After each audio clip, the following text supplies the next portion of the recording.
जीवन में याद रखना, नारी कभी हारती नहीं, उसे हराया जाता है। लोग क्या कहेंगे ये कहकर के बचपन से डराया जाता है।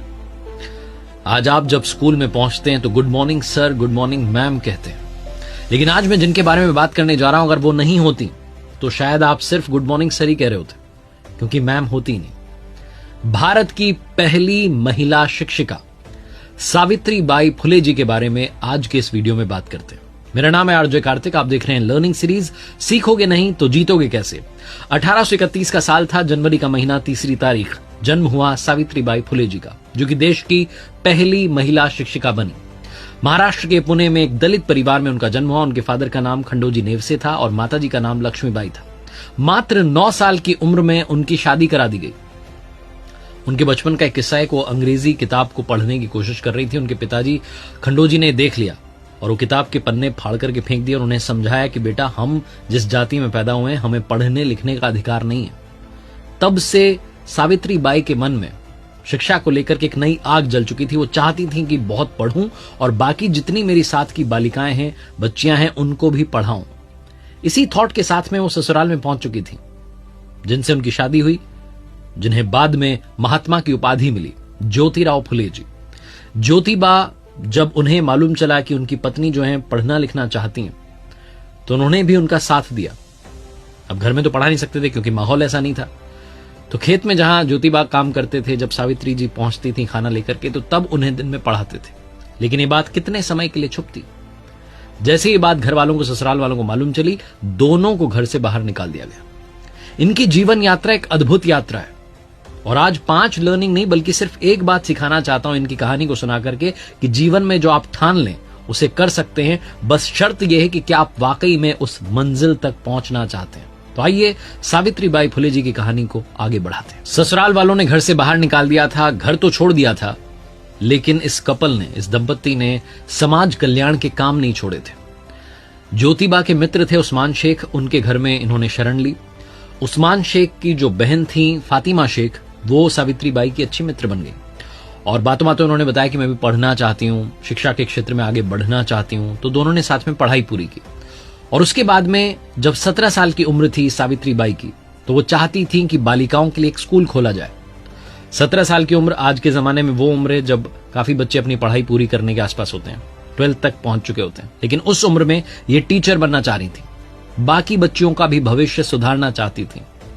अब सबसे बड़ी समस्या थी कि स्कूल कहां खोला जाए।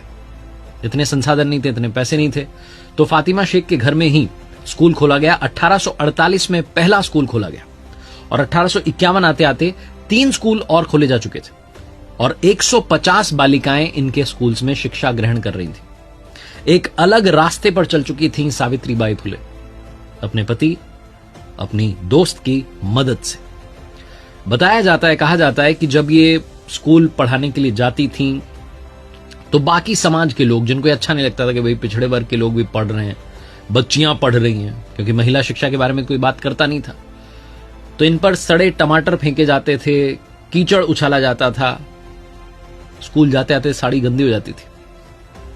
तो एक दिन इनके पति ने इनको सजेस्ट किया, ज्योतिबा ने, कि आप 2 साड़ी रखिए, एक मैली साड़ी पहन के जाइए, एक अच्छी साड़ी बैग में रख के ले जाइए, वहां जाकर चेंज कर लीजिए। तो कुछ दिनों तक ऐसा करती रही, लेकिन कब तक ये चलता। एक दिन एक आदमी आकर खड़ा होकर कहने लगा सावित्री बाई को कि अगर आपने बंद नहीं किया तो मुझसे बुरा कोई नहीं होगा। और बहुत अनाप शनाप बातें कर रहा था, उल्टा सीधा बोल रहा था। बहुत सारे लोग देख रहे थे आसपास, लेकिन आ नहीं रहे थे बचाने के लिए। बीच में कोई पढ़ नहीं रहा था। वो कहते हैं ना, जब कोई नहीं आता तो फिर आपको अपनी आवाज खुद को बुलंद करनी होती है। सावित्री बाई आगे बढ़ी और बढ़कर के उस आदमी को जोर का तमाचा लगा दिया। उस दिन के बाद से लोगों ने इन पर कीचड़ फेंकना, सड़े टमाटर फेंकना बंद कर दिया। सुगनाबाई नाम की महिला का भी इनको भरपूर साथ मिला और शिक्षा का जो आंदोलन था उसमें सुगनाबाई भी इनके साथ हो चले और बालिकाओं की शिक्षा के लिए इन्होंने पूरे देश में एक अलग आवाज उठा दी। 18वीं शताब्दी एक ऐसी शताब्दी थी जिस समय भारत में बहुत सारी कुरीतियां जो थी वो फैलती चली जा रही थी। एक ऐसी कुरीति थी कि अगर कोई महिला विधवा हो जाती थी तो उसके बाल काट दिए जाते थे, उसे अलग रहना होता था, समाज उसका बहिष्कार कर देता था। एक तरफ तो उसे अलग कर दिया जाता था, लेकिन दूसरी तरफ दोगलापन यह था कि ऐसी महिलाओं का यौन शोषण भी होता था और जब वो गर्भवती हो जाती थी तो लोक लाज बचाने के लिए, इज्जत बचाने के लिए उनके पास में आत्महत्या करने के अलावा कोई चारा नहीं बचता था। सावित्री बाई फुले जी ने महिला शिक्षा के लिए तो काम किया ही, लेकिन ऐसी जो कुरीतियां थी इनको मिटाने के लिए भी भरपूर प्रयास किया।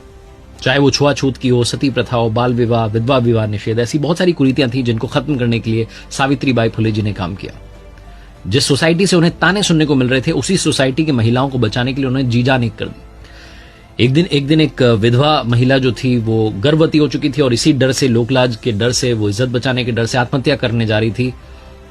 उसका जीवन बचाया सावित्रीबाई फुले जी ने, और जिस बच्चे को उस महिला ने जन्म दिया उसे सावित्रीबाई फुले ने अपना दत्तक पुत्र माना और अपने साथ रखा, अपना बेटा मानकर उसे जीवन में आगे बढ़ाया। उस बेटे का नाम यशवंत राव रखा गया, जो कि आगे चल करके डॉक्टर बने और उन्होंने भी समाज कल्याण के लिए बहुत सारे काम किए। सावित्रीबाई फुले जी किस तरीके से कुरीतियों को मिटाना चाहती थी, आपको इस छोटे से एग्जाम्पल से समझ में आएगा। उन्होंने अपने घर में कुआं खुदवा दिया था और उस कुएं का पानी कोई भी आकर के पी सकता था, क्योंकि ये वो जमाना था जब नीची जाति के लोगों को अगर उनकी छाया भी पड़ जाती थी तो एक घृणा के तौर पर देखा जाता था। पीने के पानी तक का जिनको अधिकार नहीं था, उन जाति के लोगों के लिए भी अपने घर में कुआं खुदवा दिया था सावित्रीबाई फुले ने, और वो कह रही थी कि कोई भी वर्ग का, किसी भी जाति का व्यक्ति आकर के यहां पानी पी सकता है।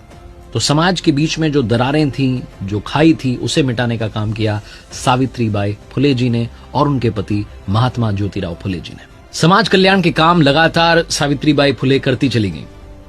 18वीं शताब्दी खत्म होने को आई थी, साल था 1897। दुनिया में एक महामारी फैल चुकी थी प्लेग नाम की, जो इंडिया में पहुंच चुकी थी, और ये जो प्लेग फैला था तो इससे लोग बीमार ना हों, लोग बचे रहें, वो जल्द स्वस्थ हों, इस काम में सावित्रीबाई फुले और उनकी फैमिली लग चुकी थी।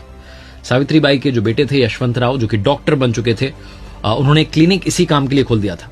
सावित्रीबाई का काम था कि वो रोगियों को वहां तक लेकर के जाती थी, बाकी का काम उनके बेटे जो थे वो देखते थे। वो कहते ना, कई बार आप जिस लक्ष्य के साथ आगे बढ़ रहे होते हैं, जिस काम में अपने आप को इतना लगा देते हैं, कई बार वही आपकी मौत का कारण बन जाता है, और ऐसा ही हुआ। प्लेग ने ही मां सावित्रीबाई फुले जी की जान ले ली। उनकी मृत्यु 1897 में हो गई, लेकिन वो समाज में एक मैसेज छोड़ के गई कि हम सबको मिलकर के आगे बढ़ना है, हम सबको हाथ थाम करके आगे चलना है। मां सावित्रीबाई फुले जी ने जो बेहतरीन काम किया, उनको सम्मान देते हुए गूगल ने भी उनकी जयंती पर डूडल बनाया था। आज एक बार फिर से महात्मा ज्योतिराव फुले जी को, मां सावित्रीबाई फुले जी को प्रणाम करता हूं और उनके इस अद्भुत कंट्रीब्यूशन के लिए उन्हें धन्यवाद करता हूं।